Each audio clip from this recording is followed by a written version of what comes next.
Hey everyone, in today's video, we'll be going over the topic of Marvel Rivals coming to mobile devices. So, currently, Marvel Rivals is only on PC, Xbox Series, and PlayStation 5, but for people wondering why this is even a possibility is because if you don't know, NetEase, the creators of Marvel Rivals, are actually big in the mobile scene. They've made multiple mobile games, so you may already be familiar with this developer.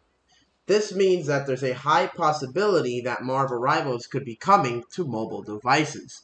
However, for the time being, Marvel Rivals is not on mobile devices. But we can always just hope and speculate because NetEase is definitely capable of making this game run on multiple devices, and phones are only getting stronger as time goes by. However, if you're still looking to scratch that Marvel Rivals itch on your mobile device, look to the game called T3 Arena, which is a similar 6v6 arena shooter, just like Marvel Rivals is.